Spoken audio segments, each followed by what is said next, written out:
ಕಳೆದ 5ನೇ ತಾರೀಕಿಂದ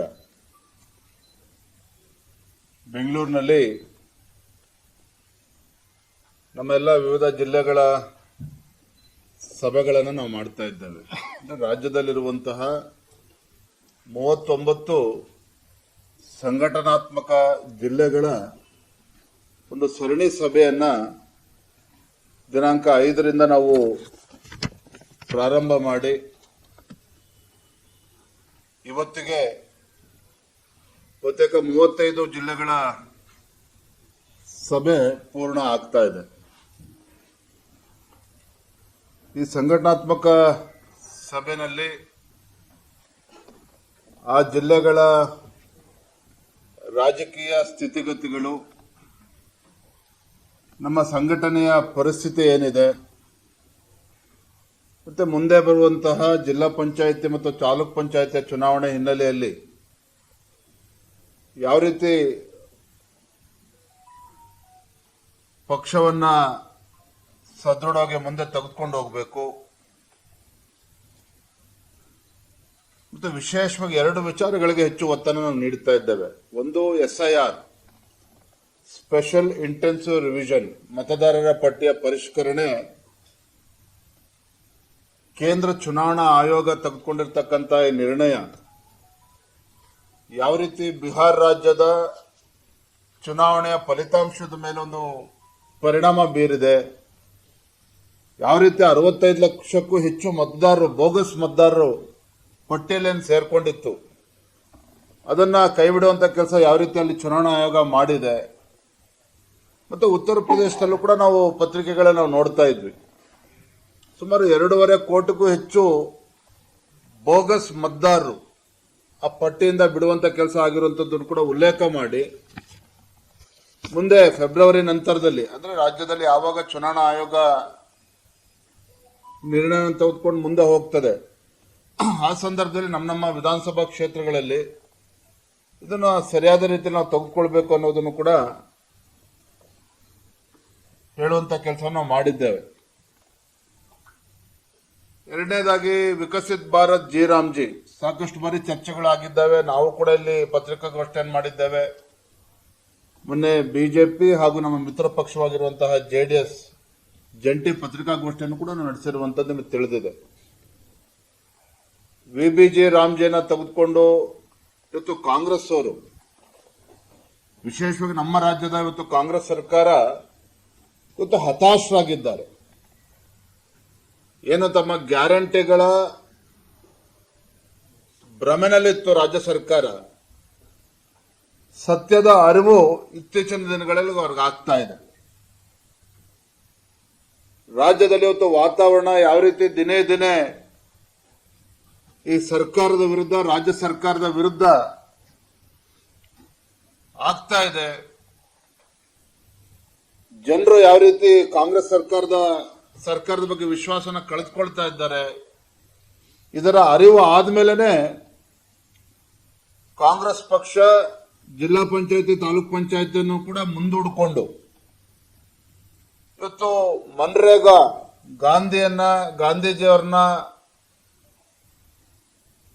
ಕೇಂದ್ರದ NDA ಸರ್ಕಾರ ಮಹಾತ್ಮ ಗಾಂಧಿ ಅವ್ರನ್ನ 2ನೇ ಬಾರಿಗೆ ಕಗ್ಗೊಲೆ ಮಾಡುವಂತ ಕೆಲಸ ಮಾಡಿದ್ದಾರೆ ಅಂತೇಳಿ ಅಪಪ್ರಚಾರ ಮಾಡೋದಕ್ಕೆ ಇವತ್ತೇನು ಷಡ್ಯಂತ್ರವನ್ನ ಕಾಂಗ್ರೆಸ್ ಸರ್ಕಾರ ರೂಪಿಸಿದೆ. ರಾಹುಲ್ ಗಾಂಧಿ ಮತ್ತೆ ಸಿದ್ದರಾಮಯ್ಯನವರು ಇದರ ವಿರುದ್ಧವಾಗಿ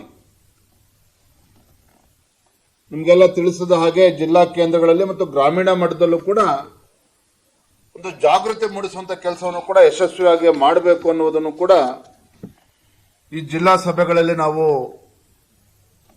ತಿಳಿಸಿರುವಂತದ್ದು. ನನಗೆ ಬಹಳ ತೃಪ್ತಿ ತಂದಿರುವಂತ ವಿಚಾರ ಅಂತ ಹೇಳಿದ್ರೆ, ನಾನು ಕೂಡ ನಿರೀಕ್ಷೆ ಮಾಡಿರಲಿಲ್ಲ. ಯಾಕಂದ್ರೆ ನಾವು ಜಿಲ್ಲಾ ಪ್ರವಾಸನ ಮಾಡಬೇಕು ಅಂತೇಳಿ ಆಲೋಚನೆ ಮಾಡಿದಾಗ, ನಾವು ಜಿಲ್ಲಾ ಪ್ರವಾಸಕ್ಕಿಂತ ಈ ರೀತಿ ಜಿಲ್ಲೆಗಳನ್ನ, ಮುಖಂಡಗಳನ್ನ ಕರಿಬೇಕು, ಶಾಸಕರು, ಮಾಜಿ ಶಾಸಕರು, ನಮ್ಮ ಮಂಡಲದ ಅಧ್ಯಕ್ಷರುಗಳನ್ನ ಮತ್ತೆ ಜಿಲ್ಲೆಯ ಎಲ್ಲ ಪದಾಧಿಕಾರಿಗಳನ್ನ ಒಟ್ಟಿಗೆ ಕೂರಿಸಿ ಸಮಸ್ಯೆಗಳ ಬಗ್ಗೆ ಚರ್ಚೆ ಮಾಡಬೇಕು, ಸಂಘಟನೆ ಬಗ್ಗೆ ಚರ್ಚೆ ಮಾಡಬೇಕು ಅಂತ ನಾವು ಅಪೇಕ್ಷಣೆ ಪಟ್ಟಾಗ, ಜೊತೆಗೆ ಎಲ್ಲ ಜಿಲ್ಲೆಗಳಿಂದ ನಮ್ಮ ನಿರೀಕ್ಷೆಗೂ ಮೀರಿ ನಮ್ಮ ಈ ಸಭೆಗಳು ಯಶಸ್ಸಾಗಿರ್ತಕ್ಕಂಥದ್ದು. ಸಂತೋಷ ಅಂತ ಏನು ಹೇಳಿದ್ರೆ, ನಮ್ಮ ಪಕ್ಷದ ಎಲ್ಲ ಹಿರಿಯರು, ಮಾಜಿ ಮುಖ್ಯಮಂತ್ರಿಗಳಾಗಿರುವಂತಹ ಸನ್ಮಾನ್ಯ BS ಯಡಿಯೂರಪ್ಪನವರು, ಸದಾನಂದ ಗೌಡಜಿ ಅವರು, ಜಗದೀಶ್ ಶೆಟ್ಟರ್ ಅವರು, ಬಸವರಾಜ ಬೊಮ್ಮಾಯಿಜಿ ಅವರು ಎಲ್ಲರೂ ಕೂಡ ಈ ಸಭೆಯಲ್ಲಿ ತೊಡಗಿಸ್ಕೊಂಡಿರುವಂಥದ್ದು. ಪ್ರಹ್ಲಾದ್ ಜೋಶಿಜಿ ಅವರು, R ಅಶೋಕ್ ಅವರು, ಗೋವಿಂದ್ ಕಾರಜೋಳ ಅವರು, ಚಲವಾದಿ ನಾರಾಯಣ ಸ್ವಾಮಿ ಅವರು, CT ರವಿ ಅವರು, ಅಂದ್ರೆ ಎಲ್ಲ ಹಿರಿಯರು ಕೂಡ ಈ ಜಿಲ್ಲಾ ಸಭೆಗಳಲ್ಲಿ ತಮ್ಮನ್ನು ನಾವು ತೊಡಗಿಸ್ಕೊಂಡಿರುವಂಥದ್ದು. ಬಹುತೇಕ ಎಲ್ಲ ನಮ್ಮ ಜಿಲ್ಲೆಯ ಕಾರ್ಯಕರ್ತರಿಗೆ, ನಮ್ಮ ಪಕ್ಷದ ಮುಖಂಡರಿಗೆ ಒಂದು ರೀತಿ ಆನೆ ಬಲ ಬಂದಂತಾಗಿದೆ ಅನ್ನೋದನ್ನ ನಾನು ಈ ಸಂದರ್ಭದಲ್ಲಿ ಹೇಳಲಿಕ್ಕೆ ಇಚ್ಛೆ ಪಡ್ತೇನೆ. ಇತ್ತೀಚೆಗೆ ನಮ್ಮ ಕೋರ್ ಕಮಿಟಿ ಸಭೆಯೂ ಕೂಡ ಆಗಿತ್ತು. ಕೋರ್ ಕಮಿಟಿನಲ್ಲಿ ಮುಂದಿನ ದಿನಗಳಲ್ಲಿ ಯಾವ ರೀತಿ ಕಾಂಗ್ರೆಸ್ ಸರ್ಕಾರದ ವಿರುದ್ಧ, ಯಾವ ಕಾಂಗ್ರೆಸ್ ಸರ್ಕಾರ ರಾಜ್ಯದ ಜನರ ವಿಶ್ವಾಸವನ್ನು ಕಳೆದುಕೊಂಡಿದೆಯೋ, ಯಾವ ಕಾಂಗ್ರೆಸ್ ಸರ್ಕಾರ ತನ್ನ ಜನಪ್ರಿಯತೆಯನ್ನು ಕಳೆದುಕೊಂಡಿದೆಯೋ, ಯಾವ ಕಾಂಗ್ರೆಸ್ ಸರ್ಕಾರ ಚುನಾವಣೆ ಸಂದರ್ಭದಲ್ಲಿ ಕೊಟ್ಟಂತ ಭರವಸೆಗಳನ್ನು ಈಡೇರಿಸುವುದರಲ್ಲಿ ಸಂಪೂರ್ಣ ವಿಫಲವಾಗಿರ್ತಕ್ಕಂಥ ಕಾಂಗ್ರೆಸ್ ವಿರುದ್ಧ ನಾವು ವಿವಿಧ ಹಂತಗಳಲ್ಲಿ ಜನಾಂದೋಲನವನ್ನು ರೂಪಿಸಬೇಕು, ಹೋರಾಟವನ್ನು ರೂಪಿಸಬೇಕು ಅನ್ನೋದನ್ನು ಕೂಡ ನಾವು ಚರ್ಚೆನ ಮಾಡಿದ್ವಿ. ಹಾಗಾಗಿ ಈ ನಿಟ್ಟಿನಲ್ಲೂ ಕೂಡ ನಾವೆಲ್ಲ ಜಿಲ್ಲಾ ಸಭೆಗಳಲ್ಲಿ ಚರ್ಚೆ ಮಾಡಿದಾಗ ವಿವಿಧ ಹಂತಗಳಲ್ಲಿ ಹೋರಾಟವನ್ನು ತೆಗೆದುಕೊಳ್ಬೇಕು ಅಂತೇಳಿ, ಮೊದಲನೇದಾಗಿ ರಾಜ್ಯದಲ್ಲಿರುವಂತಹ ಕಾನೂನು ಸುವ್ಯವಸ್ಥೆ ಹದಗೆಟ್ಟಿರುವಂಥದ್ದು. ತಮ್ಗೆ ಹೇಳೋದಾದ್ರೆ ಯಾವ ರೀತಿ ಕಾನೂನು ಸುವ್ಯವಸ್ಥೆ ಹದಗೆಟ್ಟಿದೆ ಅಂತ ಹೇಳಿದ್ರೆ, ಬಳ್ಳಾರಿಯಲ್ಲಿ ನಡೆದಿರ್ತಕ್ಕಂಥ ಗುಂಡಾಗರ್ದಿ ಅಂದ್ರೆ ಒಂದು ಸರ್ಕಾರದ ವ್ಯವಸ್ಥೆ ಇದೆ ಅಂತ ಹೇಳಿ ಅದನ್ನ ದುರುಪಯೋಗ ಪಡ್ಕೊಂಡು ಯಾವ ರೀತಿ ಒಂದು ಆಡಳಿತ ಪಕ್ಷದ ಶಾಸಕ, ಕಾಂಗ್ರೆಸ್ ಶಾಸಕ ಅವರೇ ಮುಂದಾಳತ್ವವನ್ನು ವಹಿಸಿ ಯಾವ ರೀತಿ ಗುಂಡಾಗರ್ದಿ ಮಾಡಿ ಆ ಜಿಲ್ಲೆಗಳಲ್ಲಿ ಒಂದು ಭಯದ ವಾತಾವರಣ ನಿರ್ಮಾಣ ಮಾಡ್ತಾ ಇದ್ದಾರೆ. ಅವರ ಖಾಸಗಿ ಗನ್ಮೆನ್ ಗುಂಡು ಹಾರಿಸುವ ಪರಿಣಾಮವಾಗಿ ಅವರ ಕಾರ್ಯಕರ್ತನೇ ಪ್ರಾಣವನ್ನ ಕಳೆದುಕೊಂಡ. ನೋಡಿ ಎಲ್ಲಿಗೆ ಬಂದ್ಬಿಟ್ಟಿದೆ ಪರಿಸ್ಥಿತಿ ಅಂತ ಹೇಳಿದ್ರೆ, ರಾಜಶೇಖರ್ ಅಂತಕ್ಕಂಥ ವ್ಯಕ್ತಿ ಅಲ್ಲೇನೋ ಅವತ್ತು ಹತ್ಯೆ ಆಯಿತು. ಅವರ ಕುಟುಂಬದ, ನನಗಿರುವಂತ ಮಾಹಿತಿ ಪ್ರಕಾರ ಕುಟುಂಬದ ಸದಸ್ಯರು ಅವರನ್ನ ದಫನ್ ಮಾಡಬೇಕು ಬಾಡಿಯನ್ನು ಅಂತೇಳಿ ಎಲ್ಲ ಪ್ಲಾನ್ ಮಾಡಿದ್ರು ಕೂಡ ಪೊಲೀಸರು ಬಲವಂತವಾಗಿ ಅವನ ಶವನ ತೆಗೆದುಕೊಂಡೋಗಿ ಸುಡುವಂತ ಕೆಲಸ ಮಾಡಿದ್ದಾರೆ ಅನ್ನೋ ಮಾಹಿತಿನೂ ಕೂಡ ಬರ್ತಾ ಇದೆ. ಯಾಕೆ ಅಂತ ಹೇಳಿದ್ರೆ ನಿಮಗೆ ಗೊತ್ತಿದೆ, ಸಾಕಷ್ಟು ಚರ್ಚೆ ಆಗಿದೆ. 2 ಬಾರಿ ಪೋಸ್ಟ್ ಮಾರ್ಟಮ್ ಆಗಿದೆ ಅನ್ನೋದು ಕೂಡ ಸಾಕಷ್ಟು ಚರ್ಚೆ ಆಗಿದೆ. ಯಾವುದಕ್ಕೂ ಕೂಡ ಬಹುಶಃ ಸುಳಿವನ್ನ ಕೊಡಬಾರದು ಅನ್ನುವ ದುರುದ್ದೇಶ ಇಟ್ಕೊಂಡೇ ಈ ರೀತಿ ನಡೆದಿದೆ ಅನ್ನೋದು ಕೂಡ ಇವತ್ತು ಸಾಕಷ್ಟು ಚರ್ಚೆ ಆಗ್ತಾ ಇರುವಂತದ್ದು. ಒಟ್ಟಾರೆಯಾಗಿ ಕಾನೂನು ಸುವ್ಯವಸ್ಥೆ ಸಂಪೂರ್ಣವಾಗಿ ಹದಗೆಟ್ಟಿರುವಂತದ್ದು. ಮೊನ್ನೆ ಯಲ್ಲಾಪುರದಲ್ಲಿ ನಡೆದಂತ ಘಟನೆ, ದಲಿತ ಹೆಣ್ಣುಮಗಳು ಬರ್ಬರವಾಗಿ ಹತ್ಯೆ ಆಗ್ತದೆ. ಇದನ್ನ ಕಾಂಗ್ರೆಸ್ ಸರ್ಕಾರ ಇದನ್ನ ಖಂಡಿಸೋದಿಲ್ಲ. ಯಾವುದೇ ಒಬ್ಬ ಸಚಿವ ಅಲ್ಲಿ ಭೇಟಿಯನ್ನು ಕೊಡುವಂತ ಕೆಲಸ ಮಾಡೋದಿಲ್ಲ, ಕುಟುಂಬಕ್ಕೆ ಸಾಂತ್ವನ ಧೈರ್ಯವನ್ನ ಕೊಡುವಂತ ಕೆಲಸ ಮಾಡೋದಿಲ್ಲ. ನಾನು ಕೂಡ ರಾಜ್ಯದ ಅಧ್ಯಕ್ಷನಾಗಿ ನನ್ನ ಪಕ್ಷದ ಮುಖಂಡರೊಂದಿಗೆ ಭೇಟಿಯನ್ನು ಕೊಟ್ಟು, ಯಲ್ಲಾಪುರಕ್ಕೆ ಭೇಟಿಯನ್ನು ಕೊಟ್ಟು ಆ ಬಡ ಕುಟುಂಬವನ್ನ ಭೇಟಿ ಮಾಡಿ, ಸದಸ್ಯರನ್ನ ಭೇಟಿ ಮಾಡಿ ಮಾತಾಡ್ಸ್ಕೊಂಡು ಬಂದಿದ್ದೇವೆ. ಅದು ಇವತ್ತರೂ ಕೂಡ ಯಾವುದೇ ಸಚಿವರು ಹೋಗಿಲ್ಲ, ಶಾಸಕರೊಬ್ರು ಬಿಟ್ರೆ. ಮತ್ತೆ ನಾವು ಆಗ್ರಹವನ್ನು ಕೂಡ ಮಾಡಿದ್ವಿ. ನೀವು ಬಳ್ಳಾರಿನಲ್ಲಿ ನಿಮ್ಮ ಕಾಂಗ್ರೆಸ್ ಕಾರ್ಯಕರ್ತ ನಿಮ್ಮ ಪುಡಾರಿಗಳ ಗುಂಡೇಟಿನಿಂದ ಸತ್ತಂತ ಕಾರ್ಯಕರ್ತನಿಗೆ 25 ಲಕ್ಷ ರೂಪಾಯಿ ಕೊಟ್ಟು ಬರ್ತಾರೆ ಜಮೀರ್ ಅಹಮದ್ ಅವರು. ನಾವು ಈ ದಲಿತ ಬಡ ಕುಟುಂಬಕ್ಕೆ ಕನಿಷ್ಠ 50 ಲಕ್ಷ ರೂಪಾಯಿ ಪರಿಹಾರನ ಕೊಡಬೇಕು ಅಂತೇಳಿ ಆಗ್ರಹ ಪಡಿಸಿದ್ದೇವೆ. ಆದ್ರೆ ದಲಿತ ಕುಟುಂಬಕ್ಕೆ ತೀರ್ಕೊಂಡಂತ ಸಂದರ್ಭದಲ್ಲಿ ಏನೋ ಕಾನೂನಾತ್ಮಕವಾಗಿ ಇವತ್ತು ಸಮಾಜ ಕಲ್ಯಾಣ ಇಲಾಖೆಯಿಂದ ಕೆಲವು ಸವಲತ್ತುಗಳು ಕೊಡಬೇಕು, ಅದ್ರ ಬಗ್ಗೆ ಇವತ್ತು ಸರ್ಕಾರ ಮಾತನಾಡಿದೆ ವಿನಃ ಇದನ್ನು ಸಚಿವರಾಗಲಿ ಸರ್ಕಾರ ಹೋಗಿ ಇದ್ರ ಬಗ್ಗೆ ಒಂದು 50 ಲಕ್ಷ ಪರಿಹಾರವನ್ನು ಕೂಡ ಕೊಡದೇ ಇರಷ್ಟು ದರಿದ್ರ ಕಾಂಗ್ರೆಸ್ ಸರ್ಕಾರಕ್ಕೆ ಬಂದಿದೆಯಾ? ಆ ಜಿಲ್ಲೆಯ ಜನ ಇವತ್ತು ರಾಜ್ಯದ ಜನ ಇವತ್ತು ಪ್ರಶ್ನೆಯನ್ನ ಮಾಡ್ತಾ ಇದ್ದಾರೆ.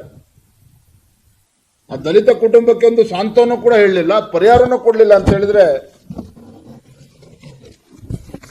ಇದು ಖಂಡಿತ ಸರಿಯಲ್ಲ. ಇವತ್ತು ಕೂಡ ನಾನು ಆಗ್ರಹ ಪಡಿಸ್ತಾ ಇದ್ದೇನೆ, ಭಾರತೀಯ ಜನತಾ ಪಾರ್ಟಿ ಇವತ್ತು ನಾವು ಒತ್ತಾಯ ಮಾಡ್ತಾ ಇದ್ದೇವೆ ಮಾನ್ಯ ಮುಖ್ಯಮಂತ್ರಿಗಳಿಗೆ, ಈಗಲೂ ಕೂಡ ಕಾಲ ಮಿಂಚಿಲ್ಲ, ದಲಿತ ಕುಟುಂಬಕ್ಕೆ ನ್ಯಾಯ ಕೊಡುವಂತ ಕೆಲಸ ಮಾಡಬೇಕು, 50 ಲಕ್ಷ ರೂಪಾಯಿ ಪರಿಹಾರವನ್ನು ಕೊಡಬೇಕು ಅನ್ನೋದನ್ನು ಕೂಡ ಮತ್ತೊಮ್ಮೆ ನಾವು ಆಗ್ರಹ ಪಡಿಸ್ತಾ ಇದ್ದೇನೆ.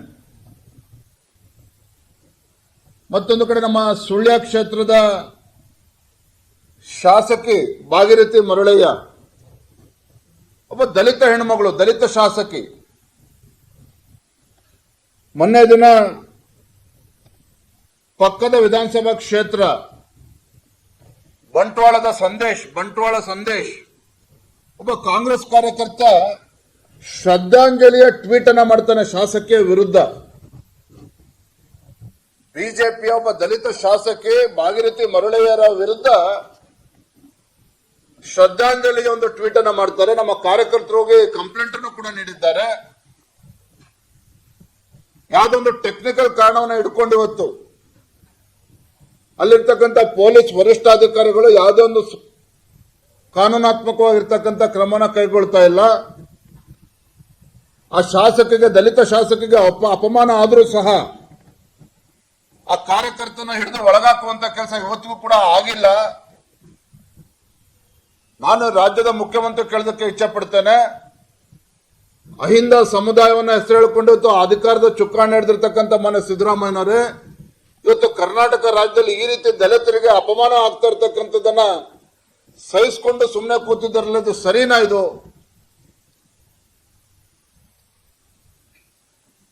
ಯಾಕೆ ಇವತ್ತು ಅಂತ ಒಬ್ಬ ಕಾರ್ಯಕರ್ತ, ಯಾವುದೇ ಪಕ್ಷದ ಕಾರ್ಯಕರ್ತ ಇರಬಹುದು, ದಲಿತರಿಗೆ ಮತ್ತು ದಲಿತ ಮಹಿಳೆಗೆ ಅಪಮಾನ ಆದಾಗ ಅದರ ವಿರುದ್ಧ ಯಾಕೆ ಪೊಲೀಸರು ಇವತ್ತು ನಿರ್ದಾಕ್ಷಿಣ್ಯವಾಗಿ ಕ್ರಮನ ಕೈಗೊಳ್ಳೋದಕ್ಕೆ ಆಗ್ತಾ ಇಲ್ಲ ಅನ್ನೋ ಪ್ರಶ್ನೆ ಇವತ್ತು ನಾನು ಮಾಡ್ತಾ ಇದ್ದೇನೆ. ಸೊ ಹಾಗಾಗಿ ಈ ರೀತಿ ಕಾನೂನು ಸುವ್ಯವಸ್ಥೆ ಸಂಪೂರ್ಣವಾಗಿ ರಾಜ್ಯದಲ್ಲಿ ಹದಗೆಟ್ಟಿರುವಂತದ್ದು. ಗೃಹ ಸಚಿವರು ಯಾವುದೇ ವಿಚಾರದ ಬಗ್ಗೆ ಚಕಾರವನ್ನು ಎತ್ತದೇ ಇರುವಂತದ್ದು, ಮಾಹಿತಿನೇ ಇಲ್ಲ ಇವತ್ತು ಗೃಹ ಸಚಿವರಿಗೆ. ಬಳ್ಳಾರಿನಲ್ಲೂ ಕೂಡ ಉಪಮುಖ್ಯಮಂತ್ರಿಗಳು ಹೋಗಿ ಪೊಲೀಸ್ ಅಧಿಕಾರಿಗಳ ಜೊತೆ ಸಭೆ ಮಾಡಿ ಬರ್ತಾರೆ. ಕುಮಾರಸ್ವಾಮಿ ಅವರು ಕೂಡ ಇದನ್ನು ಪ್ರಶ್ನೆ ಮಾಡಿದ್ರು. ಅಂದ್ರೆ ಮನಸೋ ಇಚ್ಛೆ ಇವತ್ತು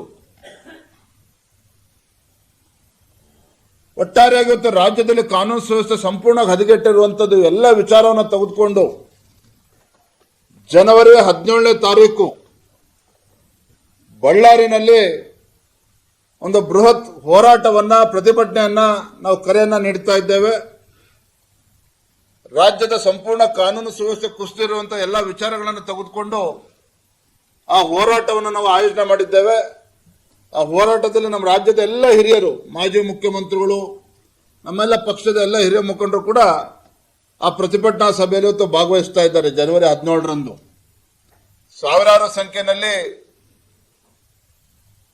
ಅಲ್ಲಿ ನಮ್ಮ ಕಾರ್ಯಕರ್ತರು ಎಲ್ಲರೂ ಕೂಡ ಪ್ರತಿಭಟನಾ ಸಭೆಯಲ್ಲಿ ಭಾಗವಹಿಸ್ತಾರೆ. ತದನಂತರದಲ್ಲಿ ಬೇರೆ ಬೇರೆ ವಿಚಾರಗಳನ್ನು ಇಟ್ಕೊಂಡು ವಿವಿಧ ಹಂತದಲ್ಲಿ ನಾವು ಹೋರಾಟವನ್ನು ತೆಗೆದುಕೊಳ್ಬೇಕು, ಕೈಗೆತ್ಕೋಬೇಕು ಅಂತೇಳಿ ಈಗಾಗಲೇ ನಿಶ್ಚಯನ ಮಾಡಿದ್ದೇವೆ.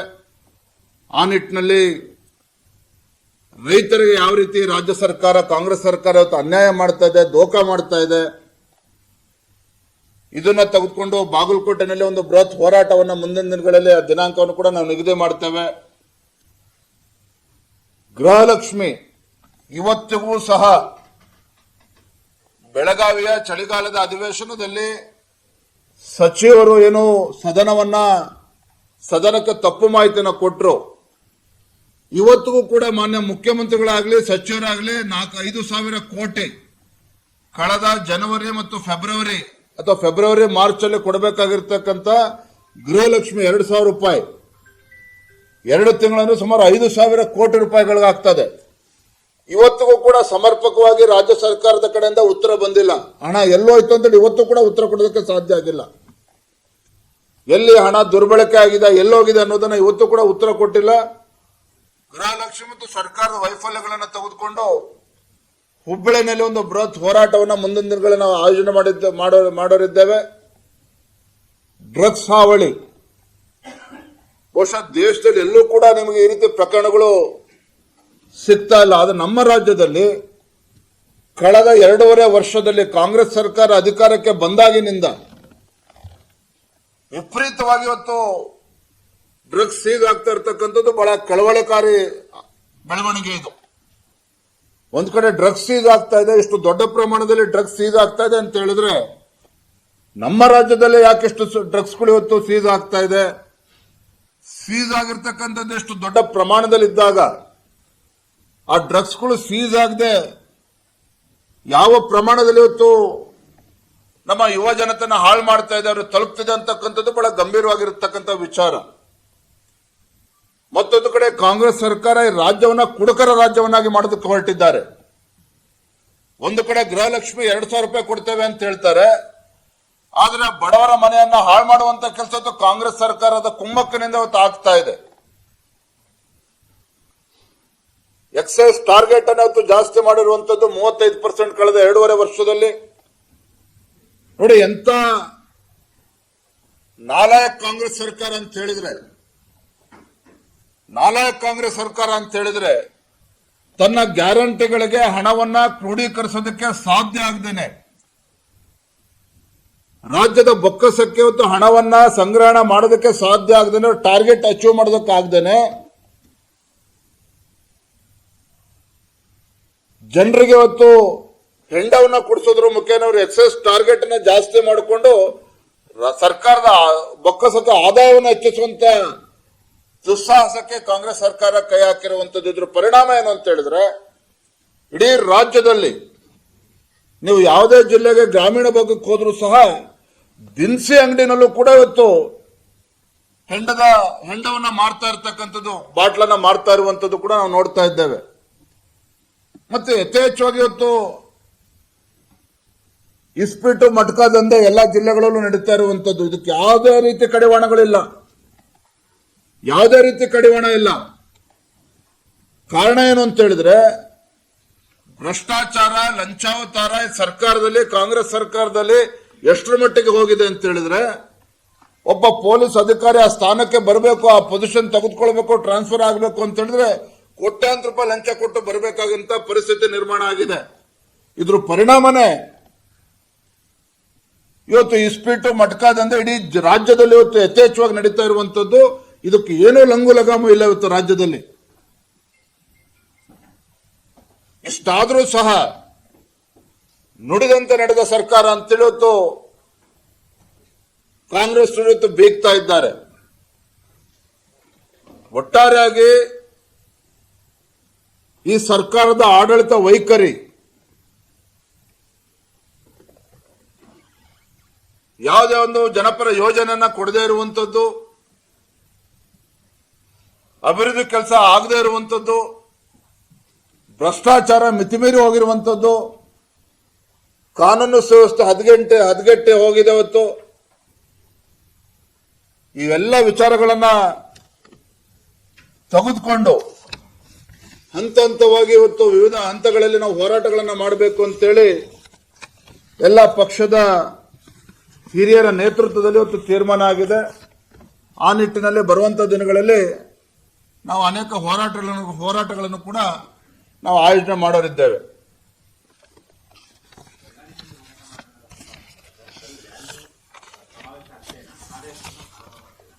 ಬಳ್ಳಾರಿನಲ್ಲಿ ಜನವರಿ 17ನೇ ತಾರೀಕು ಬಹಳ ಬೃಹತ್ ಮಟ್ಟದ ಒಂದು ಹೋರಾಟವನ್ನು ಈಗಾಗಲೇ ನಾವು ಘೋಷಣೆ ಮಾಡಿದ್ದೇವೆ. ಅಲ್ಲಿ ಒಂದು ರೀತಿ ಆತಂಕದ ವಾತಾವರಣ ಇರುವಂತದ್ದು ಸತ್ಯ, ಅದನ್ನು ಅಲ್ಲಗಳೆಯೋದಕ್ಕೆ ಸಾಧ್ಯ ಇಲ್ಲ. ಶ್ರೀರಾಮುಲು ಅವರಾಗ್ಲಿ, ಜನಾರ್ದನ್ ರೆಡ್ಡಿ ಅವರಾಗ್ಲಿ, ನಮ್ಮ ಸ್ಥಳೀಯ ನಾಯಕರ ಅಪೇಕ್ಷೆ ಪಾದಯಾತ್ರೆ ಮಾಡಬೇಕು ಅಂತೇಳಿ ಅವರ ಅಪೇಕ್ಷೆಯನ್ನು ವ್ಯಕ್ತಪಡಿಸಿದ್ದಾರೆ. ನಮ್ಮ ವರಿಷ್ಠರ ಗಮನಕ್ಕೂ ಕೂಡ ನಾನು ಈಗಾಗಲೇ ತಂದಿದ್ದೇನೆ. ಮುಂದಿನ ದಿನಗಳಲ್ಲಿ ತೀರ್ಮಾನ ತೆಗೆದುಕೊಳ್ತಾರೆ. ಅದು ಮಾಡಬೇಕು ಅನ್ನೋ ಅಪೇಕ್ಷೆ ನಮ್ಮೆಲ್ಲರದ್ದು ಕೂಡ ಇದೆ. ಆ ನಿಟ್ಟಿನಲ್ಲಿ ಮುಂದಿನ ದಿನಗಳಲ್ಲಿ ನಾವು ತೀರ್ಮಾನ ಮಾಡ್ತೇವೆ. ಇಲ್ಲಪ್ಪ, ನಾವು ರಾಜ್ಯ ಮಟ್ಟದ ಹೋರಾಟ ನಮ್ಮ ಎಲ್ಲ ಮಾಜಿ ಮುಖ್ಯಮಂತ್ರಿಗಳು, ರಾಜ್ಯದ ಹಿರಿಯ ನಾಯಕರುಗಳು ಎಲ್ಲರೂ ಕೂಡ ಹೋರಾಟದಲ್ಲಿ ಇರ್ತಾರೆ.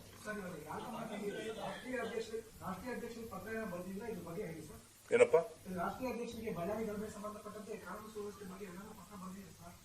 ರಾಷ್ಟ್ರೀಯ ಅಧ್ಯಕ್ಷರಿಗೆ ಬೇರೆ ಬೇರೆ ವಿಚಾರಗಳಲ್ಲಿ ಪತ್ರ ಬರೆದಿದ್ದೇನೆ. ಅದರ ಹೋರಾಟಗಳ ಬಗ್ಗೆ ನಾನು ಮೌಖಿಕವಾಗಿ ಕೂಡ ಮಾತನಾಡಿದ್ದೇನೆ. ಅದ್ರ ಬಗ್ಗೆ ತಿಳಿಸ್ತಾರೆ ನನಗೆ. ಮೈಸೂರಲ್ಲೂ ಕೂಡ, ಯಾಕೆಂದ್ರೆ ಮೈಸೂರಿನಲ್ಲೇ ಮಾನ್ಯ ಮುಖ್ಯಮಂತ್ರಿಗಳವರ ತವರು ಜಿಲ್ಲೆ. ಯಾವ ರೀತಿ ಡ್ರಗ್ ಫ್ಯಾಕ್ಟರಿನ ಮಹಾರಾಷ್ಟ್ರದಿಂದ ಪೊಲೀಸರು ಬಂದು ಅಲ್ಲಿ ಫ್ಯಾಕ್ಟರಿನ ಮುಚ್ಚಿಸುವಂತ ಕೆಲಸ ಮಾಡಿದ್ರು, ಯಾವ ರೀತಿ ಡ್ರಗ್ಸ್ ಇವತ್ತು ಇಡೀ ಮೈಸೂರು ಕೂಡ ಒಳಗೊಂಡಂತೆ ರಾಜ್ಯಾದ್ಯಂತ ಯಾವ ರೀತಿ ಡ್ರಗ್ ಇವತ್ತು ಮಾಫಿಯಾ ಹರಡಿದೆ, ಎಲ್ಲ ತೆಗೆದುಕೊಂಡು ಮೈಸೂರಿನಲ್ಲಿ ಅದನ್ನ ಹೋರಾಟ ಕೈಗೆತ್ತಿಕೊಳ್ಬೇಕು ಅಂತ ತೀರ್ಮಾನ ಆಗಿದೆ. ಪಾದಯಾತ್ರೆ ಬಗ್ಗೆ ಮಾಡೋದಿಲ್ಲ ಅಂತ ಹೇಳ್ತಲ್ಲ, ಅದ್ರ ಬಗ್ಗೆ ನಾವು ಕೂಡ ಮಾಡಬೇಕು ಅನ್ನೋ ಅಪೇಕ್ಷೆ ಎಲ್ಲ ಪ್ರಮುಖರು ಕೂಡ ವ್ಯಕ್ತಪಡಿಸಿದ್ದಾರೆ. ವರಿಷ್ಠರು ಮಾತ್ರ ನಾವು ಅದಕ್ಕೆ ತೀರ್ಮಾನವನ್ನು ತೆಗೆದುಕೊಳ್ತೇವೆ.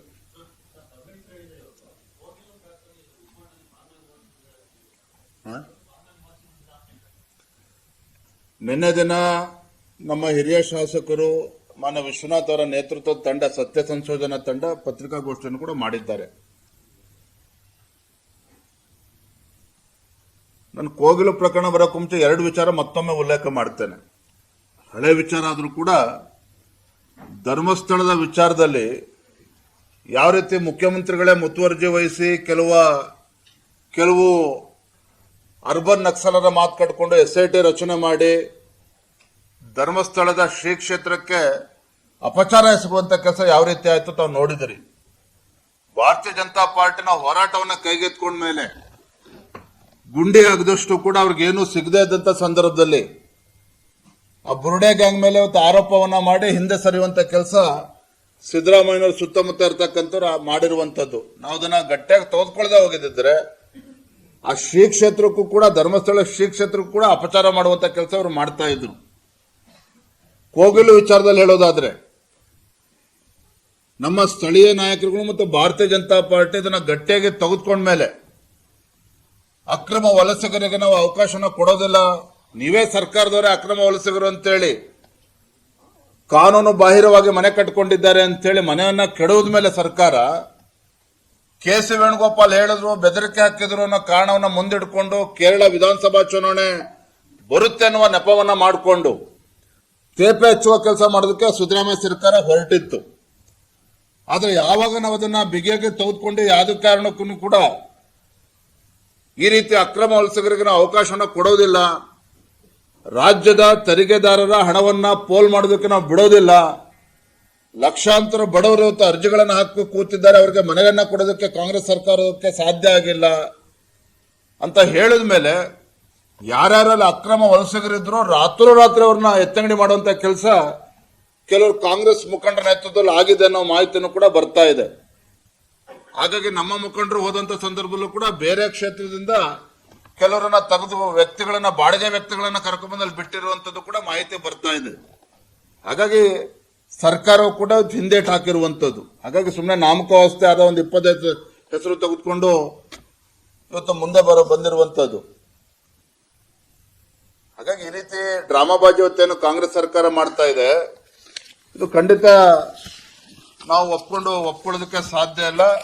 ಮತ್ತೊಂದು ವಿಚಾರ, ಇವತ್ತು ನಾನು ಯಲ್ಲಾಪುರದ ಬಗ್ಗೆ ಉಲ್ಲೇಖ ಮಾಡ್ತಾ ಹೇಳಿದೆ. ಭಾರತೀಯ ಜನತಾ ಪಾರ್ಟಿ ನಾವು ಅಲ್ಲಿ ಭೇಟಿ ಮಾಡಿದಾಗ ನಾವೇನು ರಾಜಕಾರಣ ಮಾಡ್ತಾ ಇಲ್ಲ. ಅತ್ಯಂತ ಬಡ ಕುಟುಂಬ, ದಲಿತ ಕುಟುಂಬ, 50 ಲಕ್ಷ ರೂಪಾಯಿ ಪರಿಹಾರ ಕೊಡಬೇಕು ಅಂತೇಳಿ ನಾವು ಕೇಳಿದ್ವಿ. ಯಾವ ಮಂಗಳೂರಿನಲ್ಲಿ ಫಾಜಿಲ್ ಹತ್ಯೆ ಆದಾಗ ಅಲ್ಲೋಗಿ 25 ಲಕ್ಷ ರೂಪಾಯಿ ಕೊಟ್ಟು ಬರ್ತೀರಿ, ಶೃಂಗೇರಿನಲ್ಲಿ ಗೋಗಳ ಕಳ್ಳ ಸಾಗಾಣಿಕೆ ಮಾಡ್ತಿದ್ದಂತ ಕಬೀರ್ ಹತ್ಯೆ ಆದಾಗ ಅಲ್ಲಿ ಹೋಗಿ 25 ಲಕ್ಷ ರೂಪಾಯಿ ಸರ್ಕಾರದಿಂದ ಹೋಗಿ ಕೊಟ್ಟು ಬರ್ತೀರಿ. ಆದ್ರೆ ಅಹಿಂದ ಹೆಸರು ಹೇಳ್ಕೊಂಡು ಪದೇ ಅಹಿಂದ ದಲಿತರ ಜಪ ಮಾಡ್ತಕ್ಕಂಥ ಸಿದ್ದರಾಮಯ್ಯ ಸರ್ಕಾರನೇ ಇದ್ದಾಗ ಆ ದಲಿತ ಕುಟುಂಬಕ್ಕೆ ಇವತ್ತಿಗೂ ಕೂಡ ಪರಿಹಾರ ಕೊಟ್ಟಿಲ್ಲ ಅಂತ ಹೇಳಿದ್ರೆ ಇದು ರಾಜ್ಯದ ಜನ ಎಲ್ಲವನ್ನು ಕೂಡ ಗಮನಿಸ್ತಾ ಇದ್ದಾರೆ, ಪ್ರಶ್ನೆ ಮಾಡ್ತಾ ಇದ್ದಾರೆ.